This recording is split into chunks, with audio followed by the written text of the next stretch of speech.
Ajá, Para el ejercicio 7 de los que escribió, no la última que vio, sino la entrega 7, la de integral en línea, ajá, el, el que dice que demostrar que la integral en línea de un campo vectorial, pero que va, bueno, que toma valores en R2 y los devuelve. ajá, Rayos, me perdí un poquito, perdón. Pero bueno, da una integral en línea de un campo vectorial que toma efectivamente valores en R2 y que la curva sobre la cual está definida es un segmento paralelo al eje Y. ajá. Y ahí no supe qué hacer. Traté de parametrizar un segmento en paralelo al eje Y, pero no me funcionó. A ver, vamos a ver. Línea donde la componente, la segunda componente es cero. Esto es, si queremos verlo como una integral de línea, tendría que ser la f de x, y igual a f de x, y, cero. Porque la integral de línea sería la integral de f de x, y de x más cero de y, para que tuviera la expresión que se está dando ahí. Ah, ok, ok.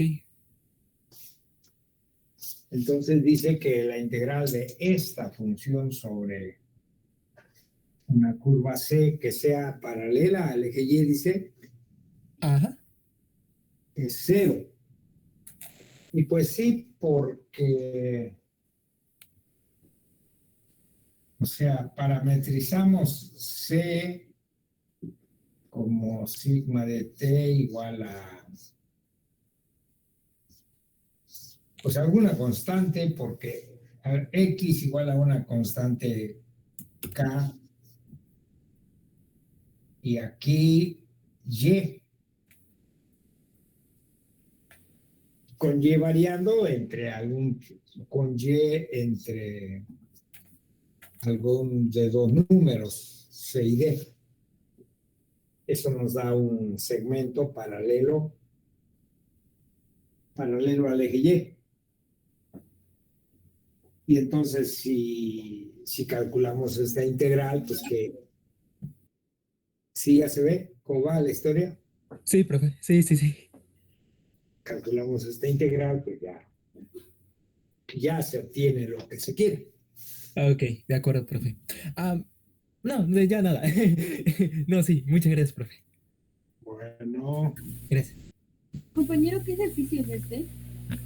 Es a ver, el 7 de la entrega, 7 de la entrega 7, de los que escribió el profe. Gracias.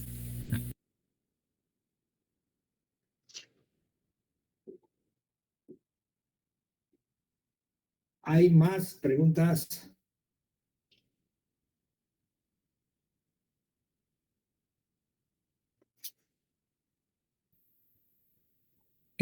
Profe, yo le iba a preguntar ahora del 8, del que le sigue a ese. Eh, Mero ya lo habíamos visto la clase pasada y nos había dado la recomendación, porque el ejercicio es el que dice que si tenemos un campo vectorial Sí, que tiene cierta manera de describirse, es el x cuadrada y en la primera coordenada, bueno, tiene toda su regla de asociación, pero queríamos ver que no es un campo gradiente, entonces usted nos recomendó ver la caracterización de que rotacional del gradiente de una función escalar siempre es igual a cero. sí. Y a partir de eso deducir lo que pide el ejercicio. Y entonces empecé a trabajarlo como usted nos lo indicaba, pero me surgió la duda existencial de, ¿qué será?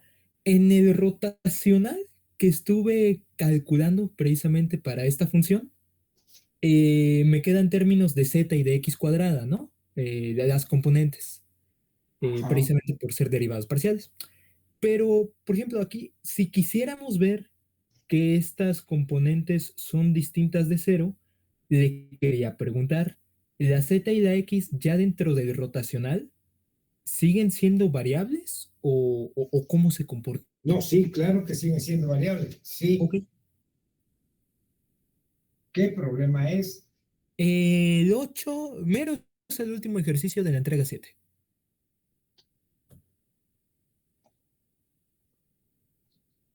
Que este campo no es un gradiente. Así es.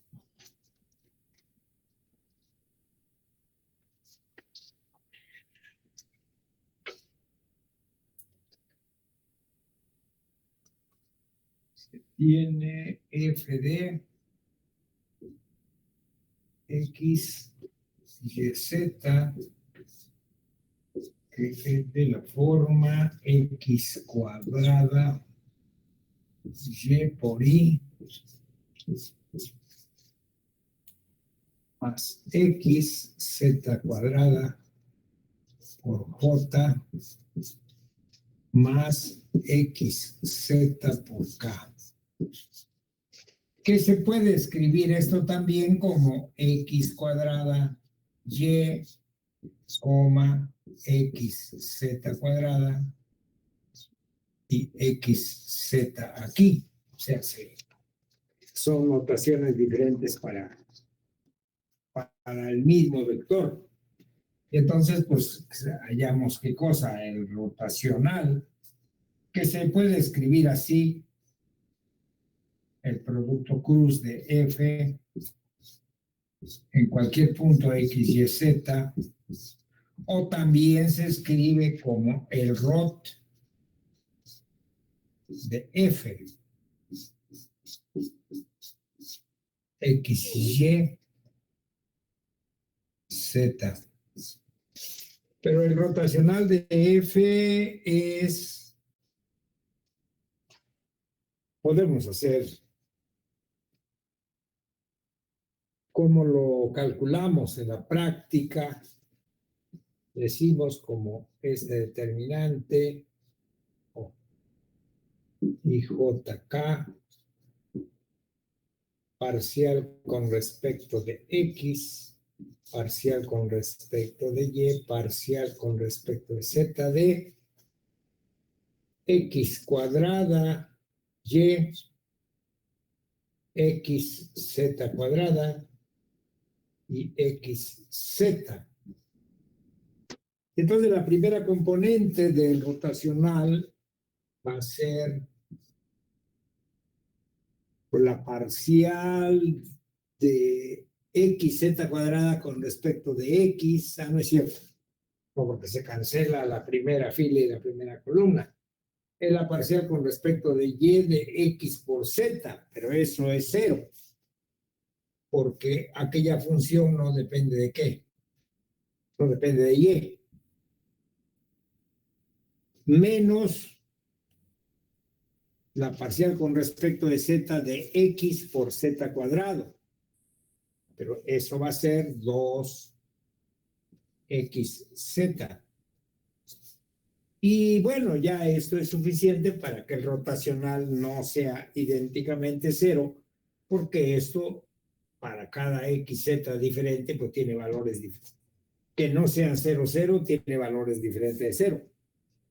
Ok, profe. Entonces, el rotacional, normalmente, a menos que salgan puras constantes en él, también es un campo vectorial. Sí, el rotacional es un campo vectorial, claro que Ah, sí. ok. De acuerdo, de Sí, acuerdo. sí, desde luego. Es nuevamente un campo vectorial. Ok. Muchas gracias, profe. Ajá. Perdón. Toma su dominio en el mismo dominio de la función a la que se le calculó, ¿cierto? Sí, claro que sí. Sí, Ok. sí, sí. Va, que va. Es más, pudiera no haber las derivadas parciales y entonces el dominio hasta puede ser un subconjunto del dominio de la f original. Pero sí, los x y z se eligen en el mismo dominio que la f. De acuerdo, profe. Muchas gracias. ¿No? preguntarle sobre, bueno, es que hay dos ejercicios 6, es el primer ejercicio 6 de la entrega 7, Ajá. el que dice, sean F y G campos escalares C' en una región R, si C es cualquier curva suave en R, en R que va de P1 a P2, demuestra que la integral, y ahí hay toda una igualdad con las integrales, como parecida a lo que Ajá. a lo que hacemos con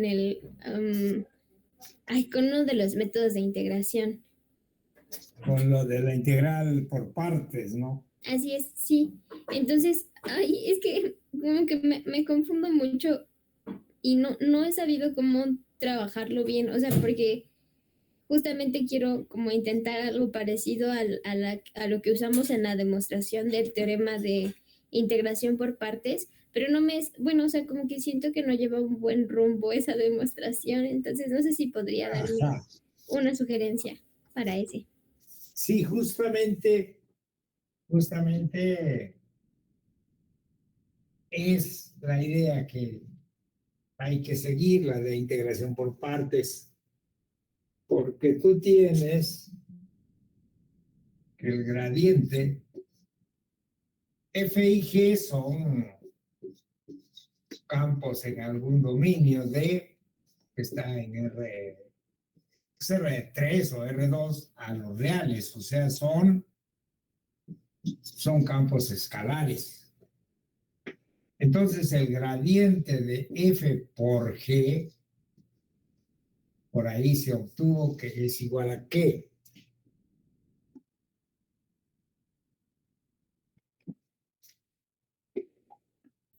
A F por el gradiente de G más G por el gradiente de...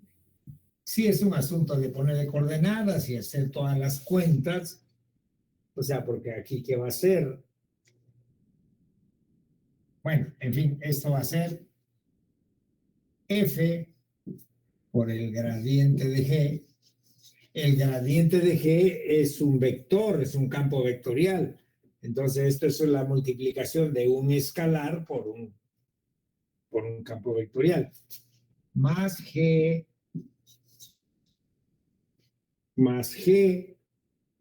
por el gradiente de F. Ahí esta es la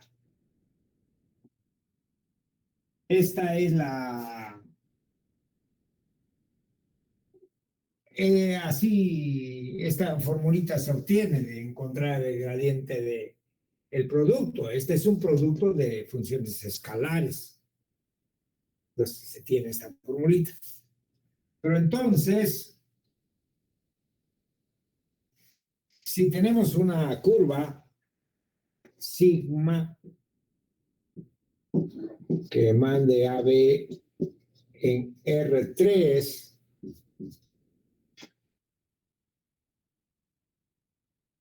a ver, vamos a ver qué tiene aquí como notación.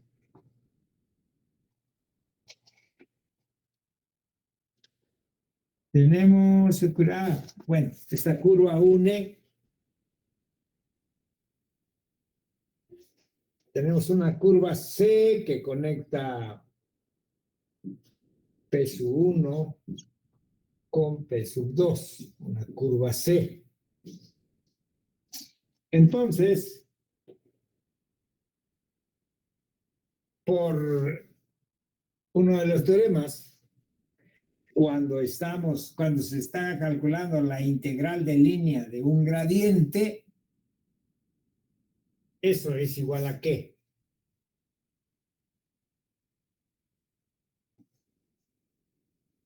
Eso es igual al potencial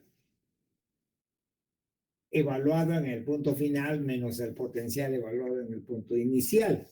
Esto es, entonces de aquí tenemos que la integral de línea sobre, bueno, no, todavía no, del gradiente de F por G de P, para hacer la notación que íbamos ahí en la... Pues esto va a ser igual a la suma sobre C del F por el gradiente de G, punto de P, más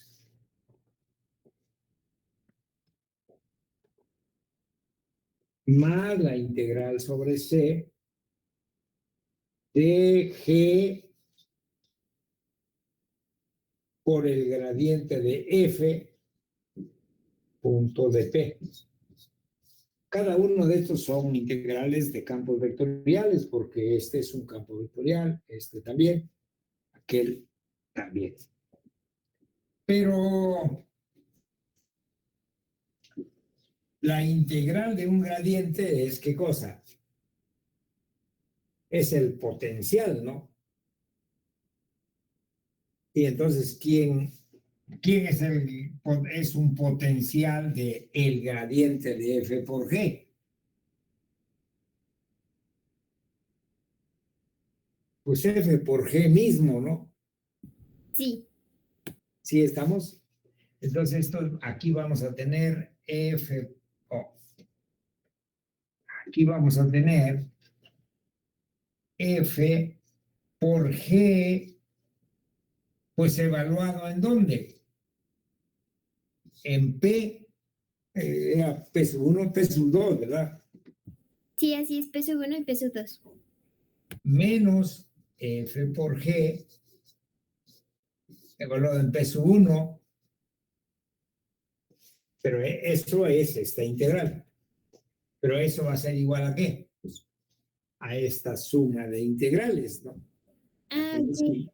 ¿sí Bien. estamos? Sí, sí, sí. Y de ahí ya nada más sería reacomodar las cosas. Exactamente, Bien, entendido. sí. Muchas gracias, profe. Bueno, Profe, y ahí en esa suma, por ejemplo, en la que ya tenemos de integral de línea de f por el gradiente de g más la integral en línea de g por el gradiente de f, nada más como para aprovechar, ahí ya podemos juntar esas integrales en una misma. puede ser que sí. Oh, Sí, sí, sí, son campos vectoriales y se suman las integrales. Pero bueno, la formulita dice que esto es lo que ha de pasar, ¿no? de acuerdo. Sí.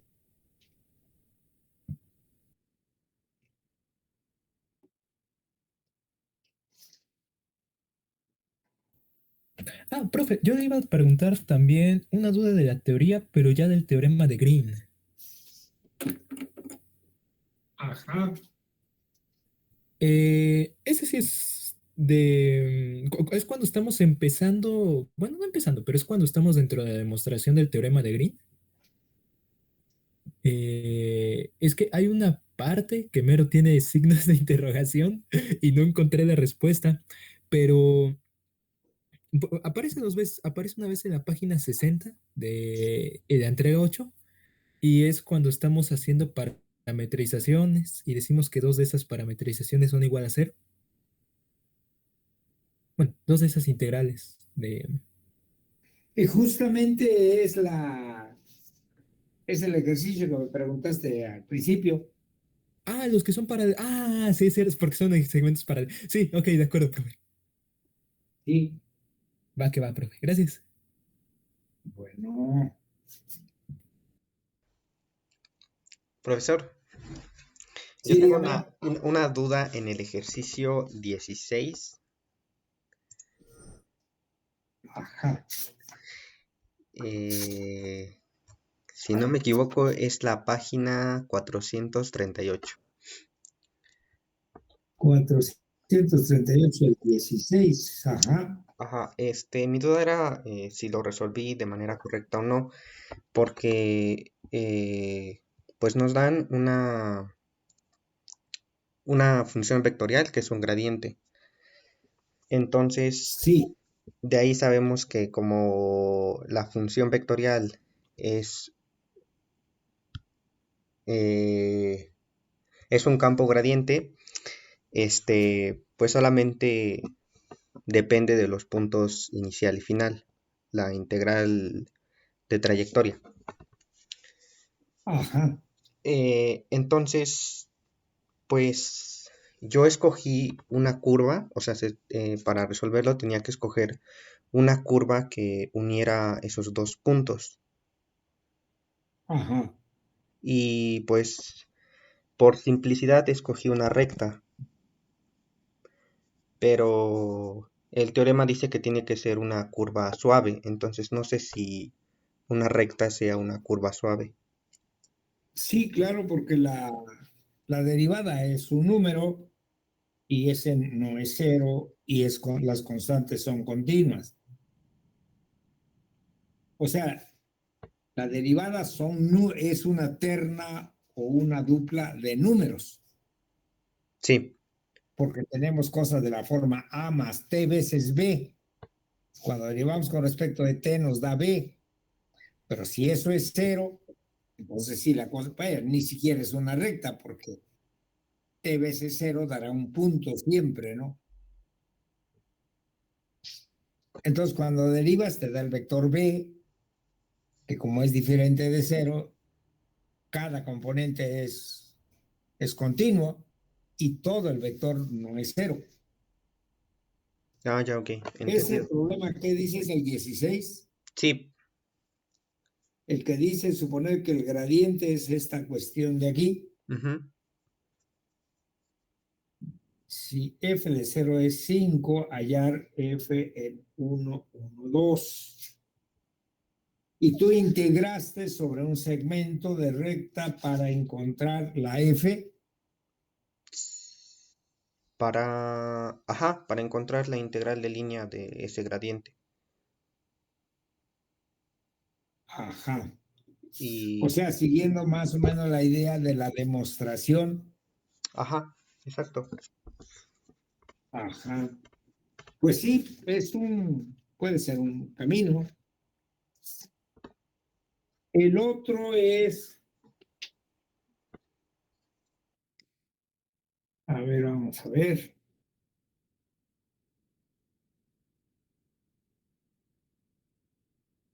O sea, tú integraste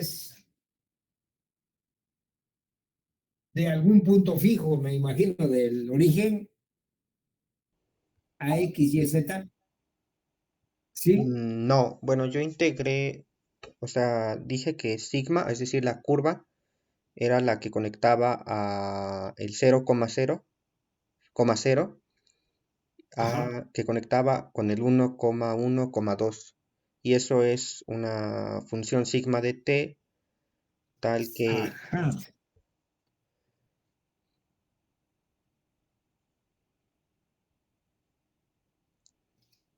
Mm, ajá. O sea, tú encontraste una curva que conecta 0, 0, 0 con el 1,1,2. 1, 1,2. Ajá. Y De este campo vectorial que aquí tenemos. Del gradiente de f de x, y, z, punto de t. Esto es lo que calculaste, ¿no? Donde la curva fue segmento de recta. sí, ajá. Ajá. Y de ahí, Y esto te da f, ajá, f, ¿verdad? sí, f evaluado en En en 1, 1, 1,2 2 menos, menos f te da esto, ¿no? sí, Y me imagino que de aquí obtuviste un número. sí, Y pues sí, sí está bien. Obtuviste aquí, ¿qué cosa? obtuve ¿Cuánto vale la integral? 2e, ¿Cómo?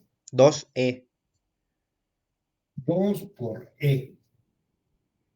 Pues sí, porque de ahí ya nos dicen que f de 0, 0 debe ser ¿qué? 5, 5, pues despejamos el f en 1, 1, 2. Sí, sí está bien. ok, Sí. Decía que la otra forma es tratar de hallar un potencial.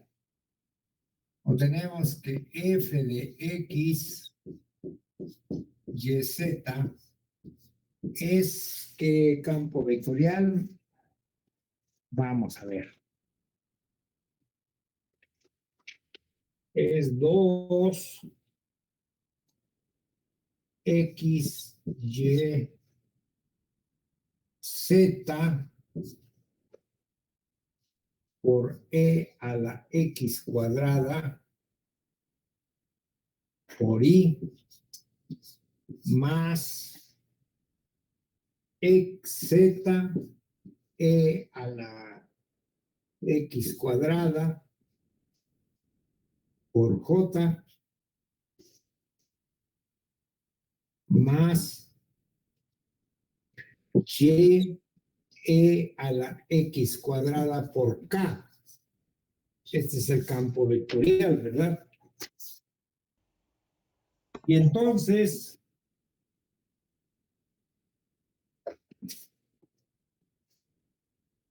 lo que uno trataría es de encontrar quién debiera ser la f, ¿no? O sea, preguntamos quién es f, tal que el gradiente de f sea qué. La f que aquí tenemos. O sea, encontrar el campo, el potencial para este campo vectorial. Y digamos que para ir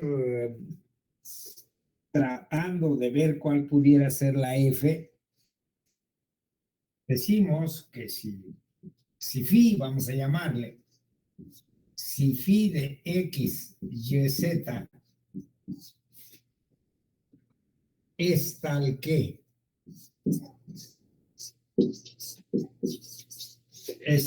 que el gradiente de phi de x, y, z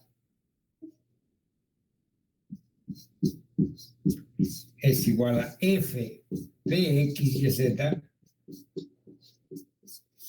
Si este fuese un campo escalar tal que su gradiente fuera esto, entonces debe cumplirse que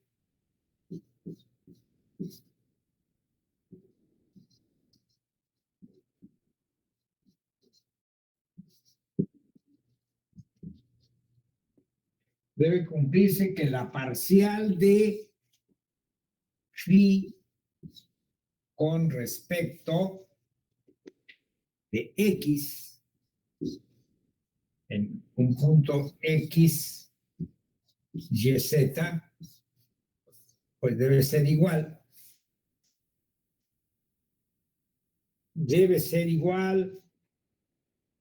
a 2x, y, z, e a la x cuadrada. La derivada parcial debiera ser la primera componente. Pero para que una función, si fuese un polinomio o si fuera de este tipo, tuviera derivada parcial con respecto de x igual a esto, ¿qué debiera ser la función?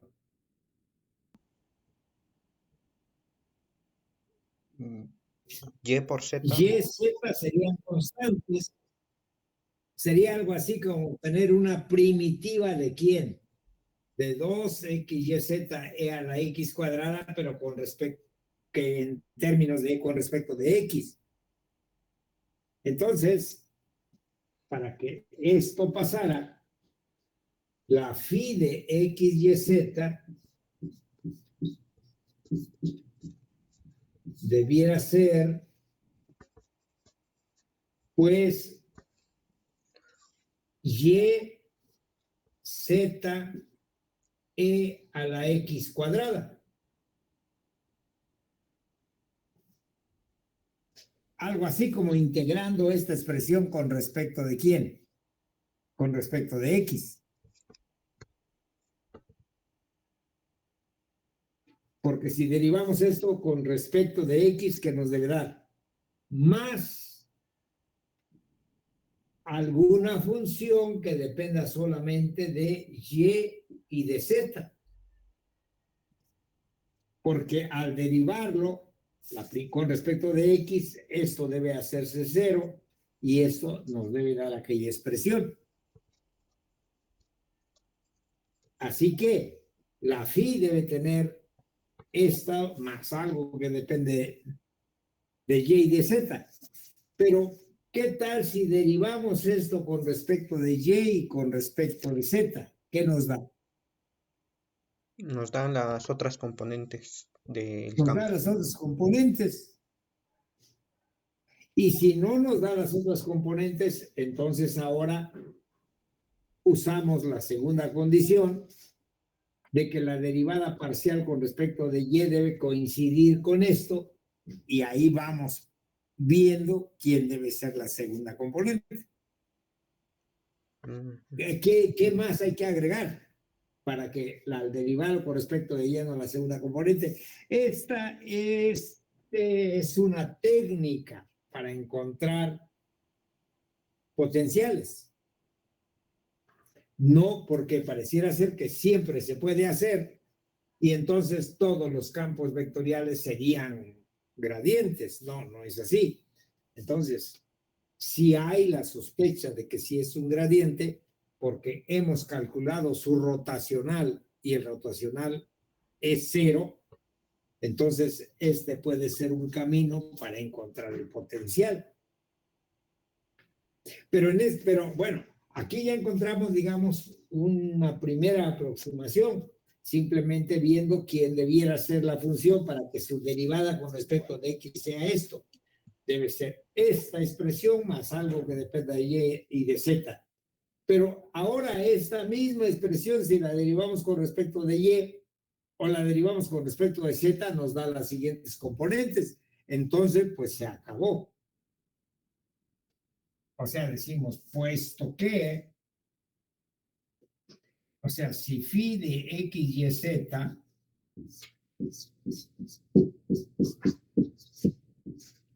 lo definimos como y, z, e a la x cuadrada, pues se cumple también que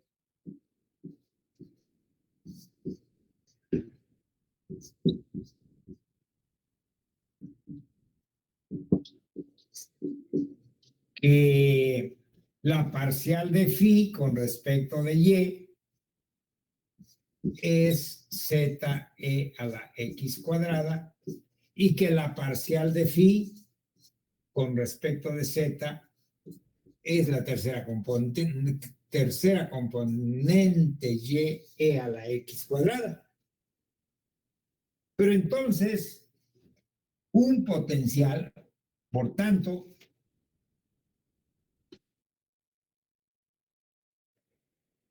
phi de x, y, z igual a quién? A y, z, e a la x cuadrada más alguna constante k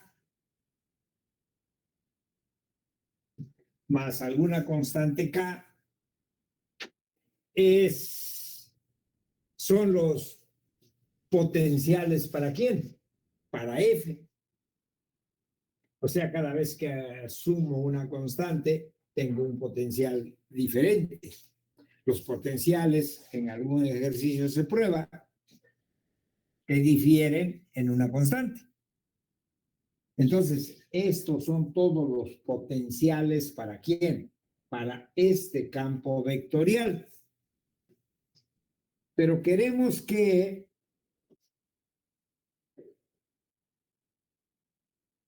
¿qué es lo que queremos? Que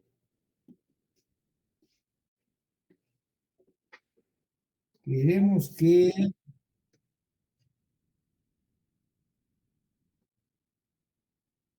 ayer F, ajá.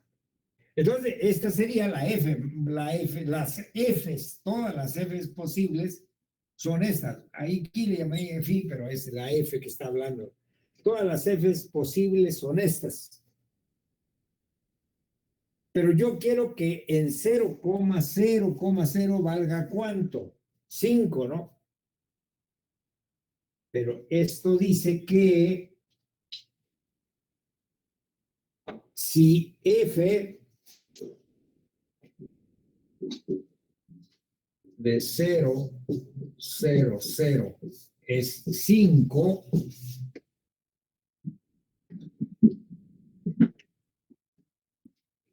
pues entonces vamos a tener que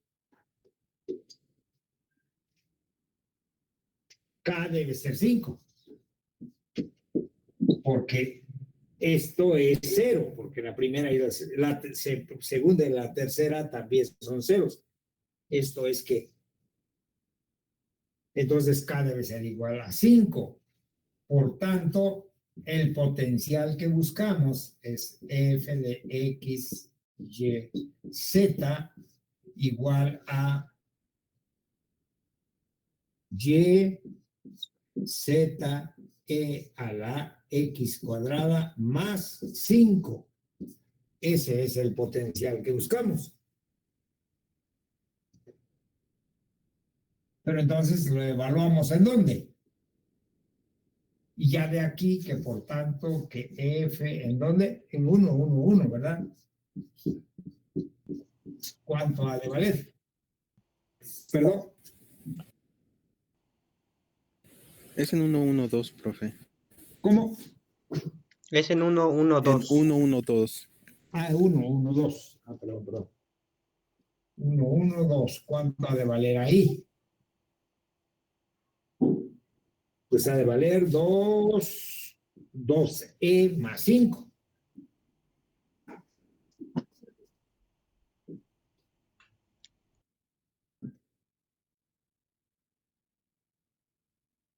¿Estamos? Sí, profe.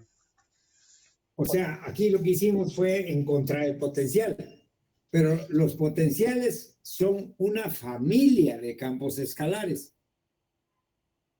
Entonces, una que tenga la propiedad que queremos, la encontramos hallando la constante adecuada. Ese es otro camino, ¿no? Y por ahí, bueno, vamos también sabiendo que hay una cierta técnica para encontrar potenciales. ¿Qué es una técnica? No es un teorema, no, porque es una técnica que se usa para ir encontrando potenciales. ¿Qué más tenemos? Profe, en este mismo ejercicio, cuando sacamos, por así decirlo, una primitiva de la derivada parcial con respecto de x que nos daba el campo vectorial, suponiendo que ya era un gradiente, para conseguir el potencial que queríamos, decíamos que además de la expresión que obtuvimos, le sumábamos una función que dependía de y y de z. En general, sí. Ok. Bueno, también le haríamos así si en la técnica empezamos, por ejemplo, de la derivada parcial de y, entonces se le suma una función que depende solo de x y de z, ¿cierto? Sí, Ok. sí. Y después, con esa nueva función, se usa que la phi debe tener la propiedad de que la segunda parcial, que la parcial con respecto de y debe ser la segunda componente. Ok, de acuerdo. Sí. Y también le quería preguntar, ¿por qué al final cuando ya teníamos nuestra expresión como ya totalmente seguros de que esa era la expresión del potencial que buscábamos, decíamos que ya no le sumábamos una función que dependía, bueno, de hecho creo que sí, pero ¿por qué al final le sumamos una constante en vez de una función que dependiera de un par de variables? ¿O veíamos a esa constante como la función que depende de ciertas variables? Digamos que encontramos una función, yo le llamaba phi ahí, pero llamémosle f para seguir. Encontramos esta función, o sea, teníamos un campo vectorial, ¿no? la F mayúscula de X, Y, Z igual a cierta cosa por Y más otra cosa por J. Estos son campos escalares, cada componente. Tenemos esto. Entonces, como que es encontrar a la F por las propiedades que tiene que cumplir. Entonces decimos, si F de X, Y, Z es tal que, o sea, si hubiera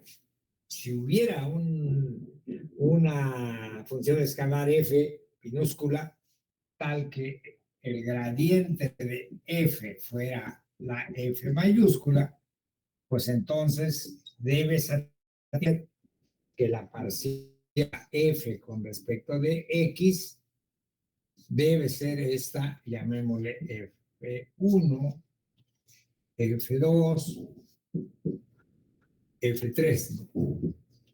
Parcial de F con respecto de X debe ser F1. Y eso me da una función, tal que al derivarla me da la primera componente.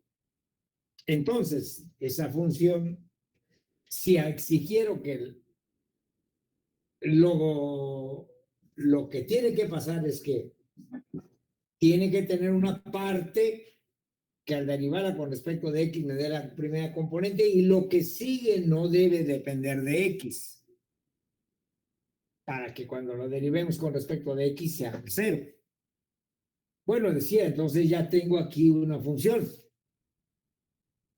Y voy a ver, porque puede ocurrir que esta directamente ya sea la F minúscula que andamos buscando. Para que eso ocurra, al derivarla con respecto de Y, debe darme la segunda componente.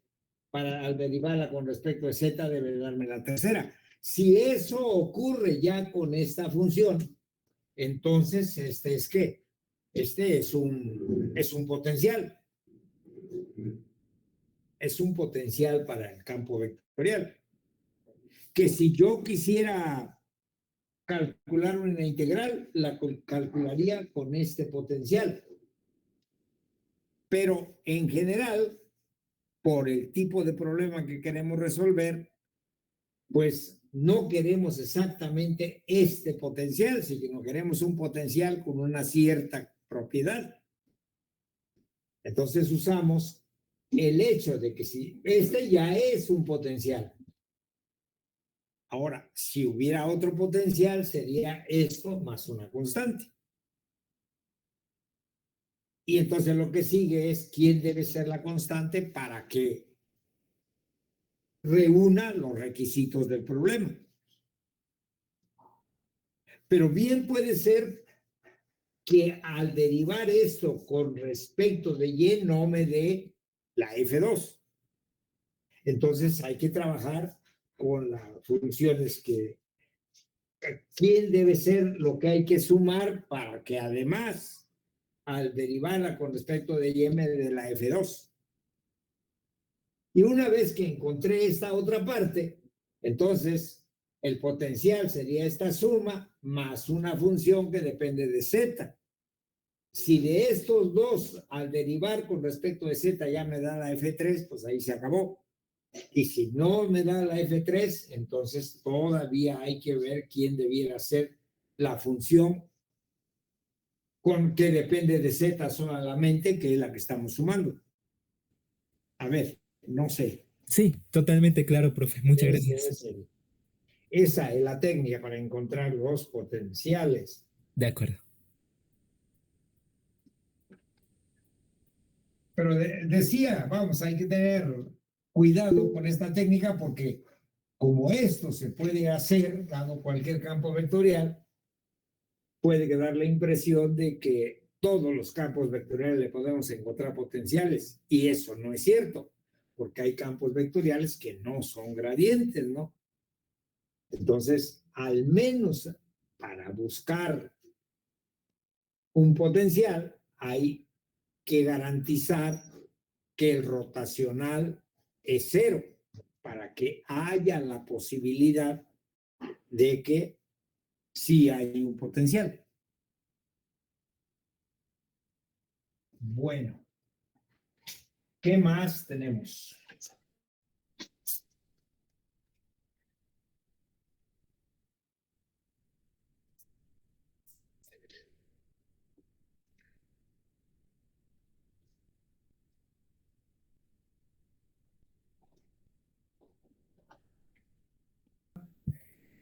Le quería preguntar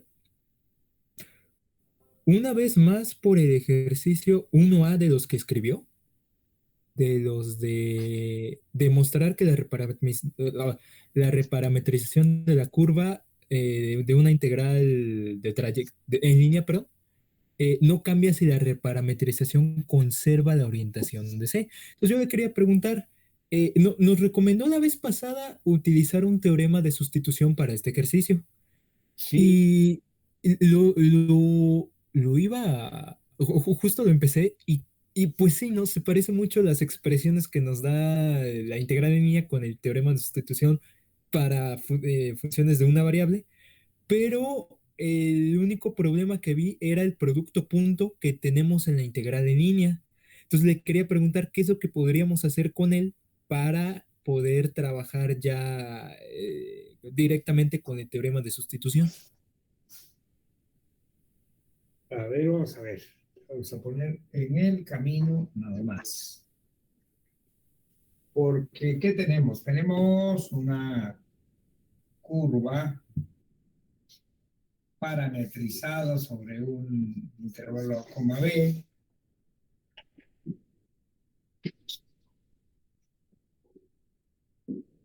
Aquí la curva.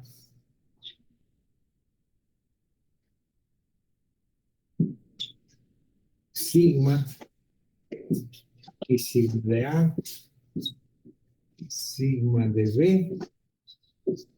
Y aquí un campo vectorial F.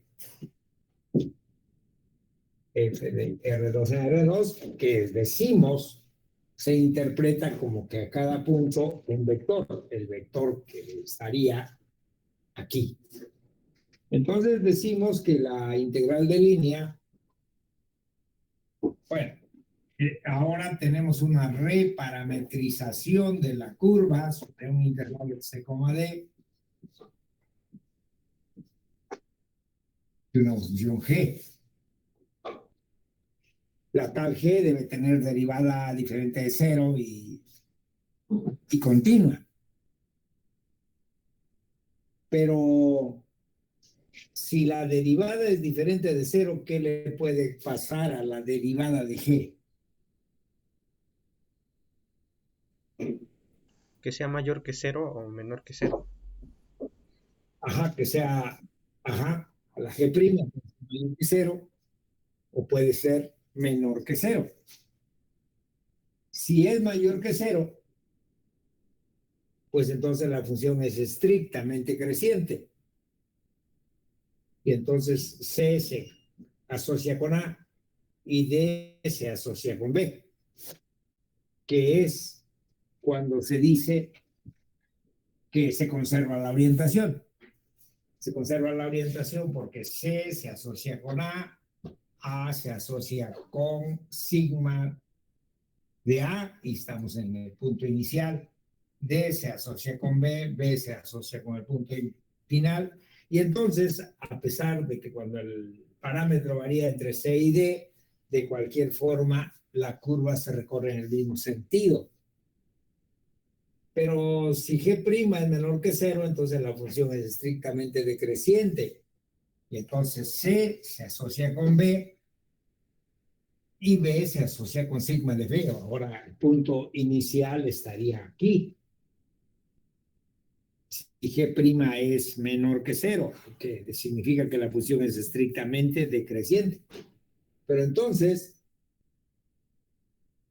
el punto final sería sigma de A, que es el caso que se le llama que esa reparametrización invierte la orientación. Entonces vamos a ver si la integral que queremos es esta, ¿no?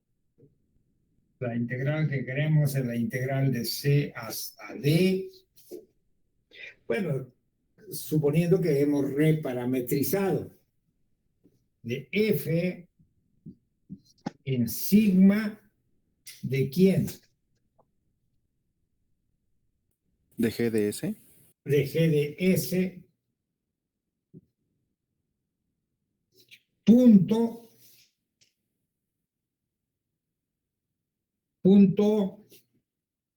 sigma prima de G de S. Sí, ¿no? Sí, Y falta el G' de ese, ¿no? Por G' de S, que este ya no es punto, este es un escalar. ¿Sí o no?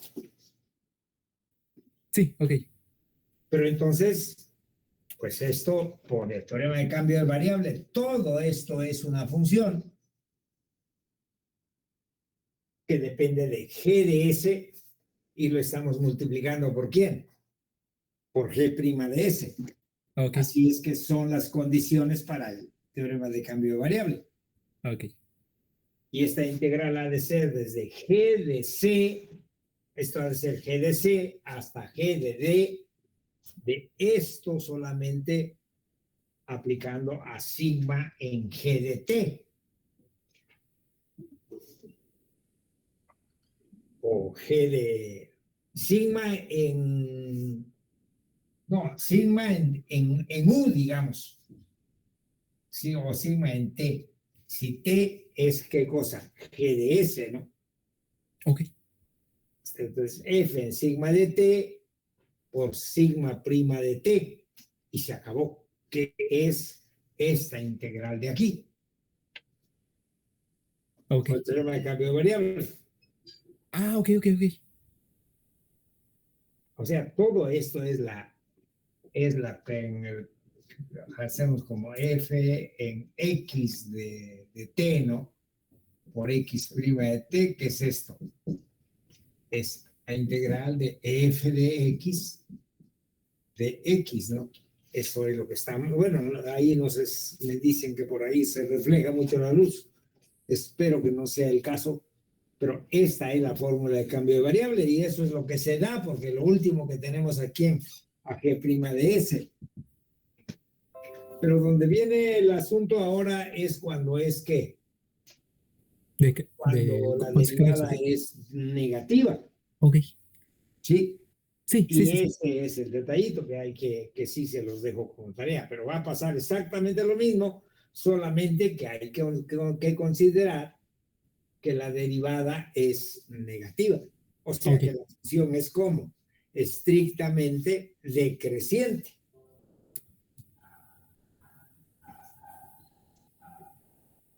¿Estamos? Totalmente. Esto va a ser exactamente lo mismo. La consideración que hay que hacer que ahora la función G es estrictamente decreciente.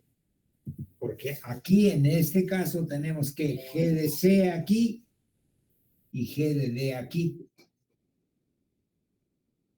Y en el otro caso habrá que ver qué se obtiene, ¿no? Pero esta es de esto, a eso me estoy refiriendo cuando digo que hay que usar el teorema de cambio de variable para funciones reales. De acuerdo. Bueno, pues ahí va el asunto. Ahí vamos con ese asunto. ¿Qué más tenemos?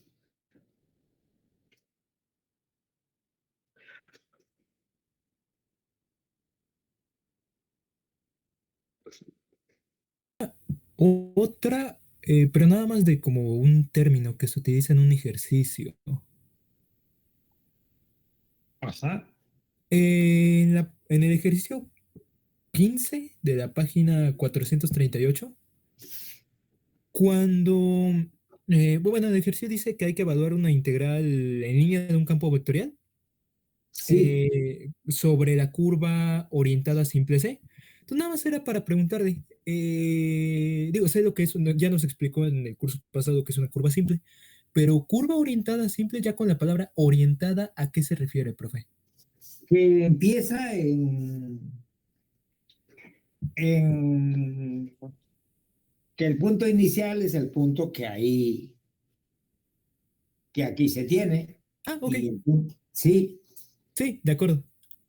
o sea que se está orientada en ese orden, conectando primero el 1, 1 y luego el 1, 2, 4. Ah, ok, de acuerdo, profe. Gracias. Ajá. Va que va. Y simple es que no hace una cosa como esta, ¿no?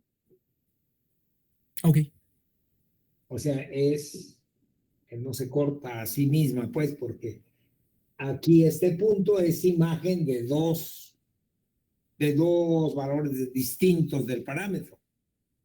No, simple que no pasa esto. ok. Gracias, Ajá. profe.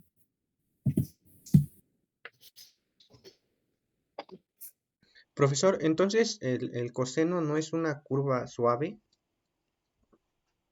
El coseno, no, perdón. Digo, el coseno no es una curva suave.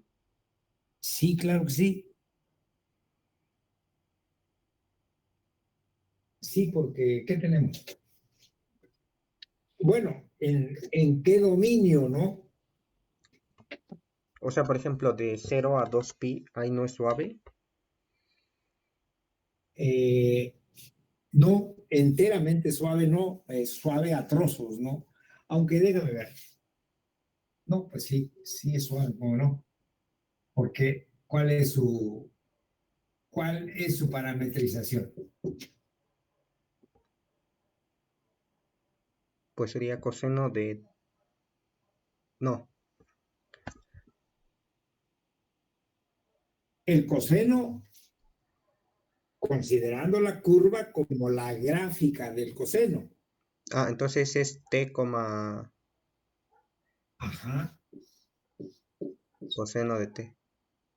coseno de t. Pero este vector nunca es cero, por cualquier, porque sigma prima de que quién es.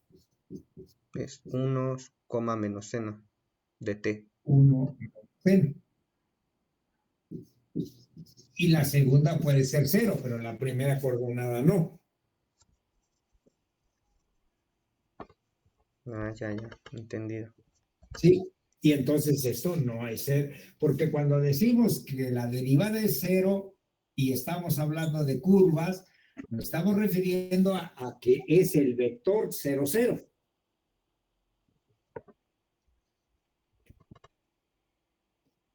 Y este, pues no, como vector nunca es cero, porque la primera coordenada siempre es 1.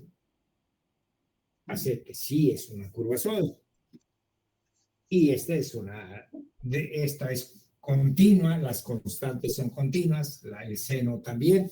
Sí, sí es una curva suave. Ya, entendido, profe, gracias. Bueno,